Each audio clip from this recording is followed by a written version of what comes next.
শুরু করছি। আমাদের সরকারের বয়স হয়েছে মাত্র 14 থেকে 15 দিন, আর আমি আজ প্রশাসক হিসেবে দায়িত্ব নিয়েছি মাত্র 6 দিন হয়েছে। এই 6 দিনের মাথায় আমাদের গণপ্রজাতন্ত্রী বাংলাদেশ সরকারের প্রধানমন্ত্রীর নির্দেশ অনুযায়ী আমরা ঢাকা শহর সহ অন্যান্য সিটি কর্পোরেশনগুলোতে আমাদের কিছু পরিকল্পনা রয়েছে।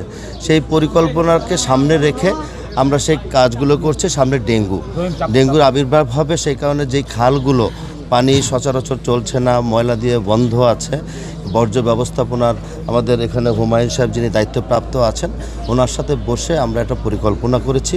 সেই পরিকল্পনা মাফিক ঢাকা উত্তর সিটি কর্পোরেশনের 54টা ওয়ার্ড আছে, প্রতিটি ওয়ার্ডেই এই ধরনের কম বেশি এই খালের সমস্যাগুলো আছে। এবং ছোট ছোট যে নর্দমাগুলো আছে, যেখানে পানি চলাচল না করে সেখানে কিন্তু মশার লার্ভাটার সৃষ্টি হয়। এটাকে আমরা ভেঙে ক্রাশ করার জন্য এই উদ্যোগ নেওয়া।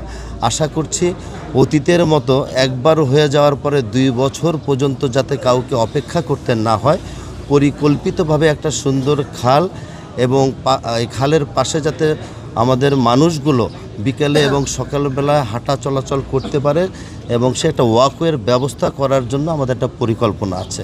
আমরা একটু আগে আপনাদেরকে বলেছি, আমরা দায়িত্ব নিয়েছি খুব অল্প সময় আছে, 1টি সপ্তাহ যায়নি। সাংবাদিক বন্ধুদের কাছে আমাদের একটা অনুরোধ থাকবে, আপনারা আমাদেরকে সহযোগিতা করবেন এবং আপনাদের খবরের মধ্য দিয়ে এবং গঠনমূলক সংবাদ পরিবেশনের মধ্য দিয়ে আমাদেরকে দৃষ্টি এতে আনবেন।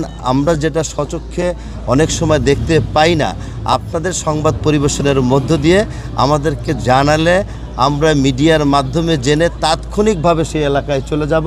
এটাও যেমন আপনাদের দায়িত্ব, আপনাদের সংবাদ শোনার পরে পরে আমাদের যে ওখানে গিয়ে একটা সমাধান করবে সেটাও আমাদের দায়িত্ব।